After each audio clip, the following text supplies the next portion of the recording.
Hello friends, કેમ છો બધા? માહિર વેજ કિચનમાં તમારું સ્વાગત છે. ફ્રેન્ડ્સ, આજે હું તમારી જોડે શેર કરવા જઈ રહી છું મસાલા ઇન્સ્ટન્ટ ડિઝાઇનર ઉત્તપમ. તો સૌથી પહેલાં મેં 1 ચમચી જેટલું તેલ લીધું છે. એમાં આપણે રાઈ નાખશું.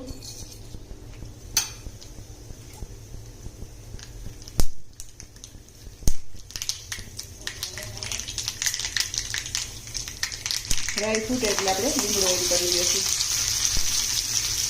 અને આમાં મેં 2 મરચી, 10 થી 12 કળી લસણ અને 1 ઇંચ આદુ આ બધું એડ કરી અને આને ફૂલ એકદમ સાંતળી લેવાનું છે.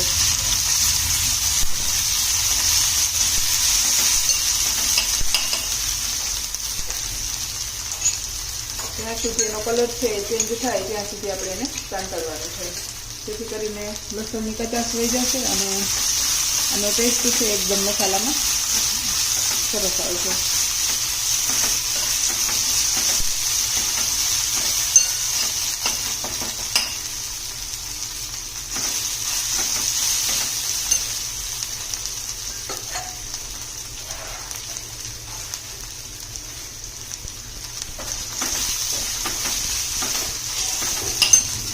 હવે આ રીતે તળિયામાં ચોટવા માંડે લસણ અને આદુ ત્યારે આપણે આ મસાલાને નીચે ઉતારી લેવાનું છે. અત્યારે આપણે થોડી એમાં હળદર એડ કરશું અને હલાવી નીચે ઉતારી લેવાનું. હવે જે મસાલો આપણે બનાવ્યો એ મેં બાફેલા 3 બટેકા લઈ અને એને ક્રશ કરી લીધા છે. એના ઉપર આપણે એડ કરી દઈશું. આ રીતે તમે મસાલો બનાવજો, એનો ટેસ્ટ પણ એકદમ સરસ આવશે અને સ્મેલ પણ એકદમ સરસ બેસી જશે. હવે આપણે સ્વાદ મુજબ મીઠું એડ કરશું. આપણે બટેકામાં બાફતી વખતે મીઠું એડ કર્યું હોય એટલે ઉપરના ભાગમાં મીઠું એડ કરવાનું છે. અડધું લીંબુ એડ કરી દઈશું અને થોડી ધાણા ભાજી. હવે આને આપણે એકદમ સરસ મિક્સ કરી લેશું.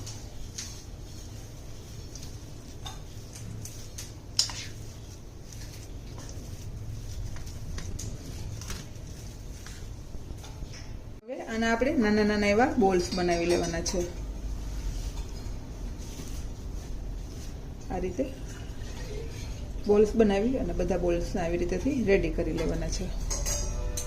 આ રીતે બોલ રેડી થઈ જાય પછી આપણે નોનસ્ટિક લોઢી લેવાની છે અને એમાં આપણે ડુંગળી મૂકવાની છે.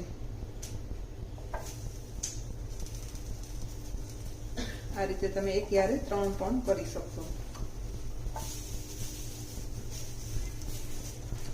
અને જે આપણે બોલ બનાવ્યા એ આપણે ડુંગળીની અંદર મૂકવાના છે.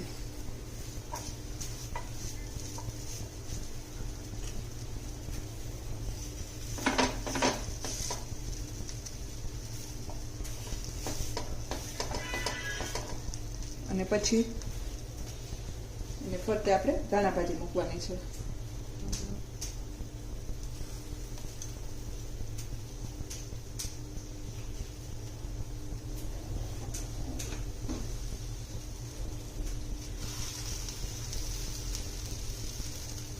એક વખત તમે આ રીતે ઉત્તપમ બનાવશો તો તમે સાદા ઉત્તપમ છે એ ભૂલી જશો, એટલા સરસ ટેસ્ટી લાગશે અને છોકરાઓ તો આને જોઈને જ ખાવાની ઈચ્છા કરશે. હવે આપણે ઢોસાનું બેટર હોય એને આપણે આવી રીતેથી આને મૂકી દેવાનું છે ઉપર.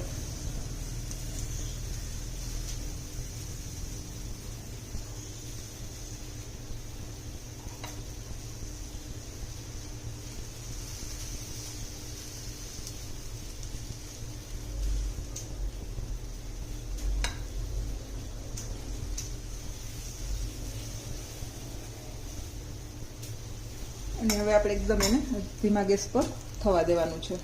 5-6 મિનિટ થઈ જાય ધીમા ગેસ પર પછી આપણે એને ચેન્જ કરી લેવાનું છે.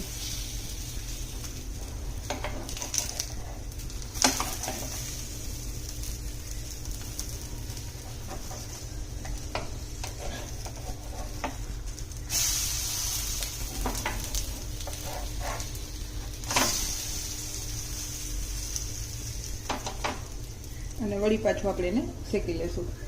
હવે આ રીતે બંને બાજુ શેકાઈ જાય એટલે આપણે એને નીચે ઉતારી દઈશું.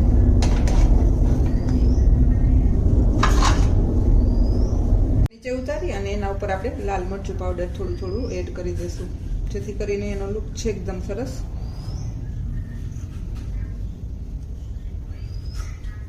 તો આ રીતે બધામાં એડ કરી અને પછી આપણે આની ઉપર તમે નાળિયેરની ચટણી પણ એડ કરી શકો છો, પણ મેં અત્યારે ગ્રીન ચટણી એડ કરી છે. આ રીતે આપણે ગ્રીન ચટણી થોડી થોડી એડ કરશું. તો ફ્રેન્ડ્સ, તૈયાર છે મારા ઇન્સ્ટન્ટ મસાલા ઉત્તપમ. જો તમને મારી આ રેસીપી પસંદ આવે તો લાઈક કરજો, શેર કરજો અને સબસ્ક્રાઈબ કરવાનું ભૂલતા નહીં. Thank you. Bye bye.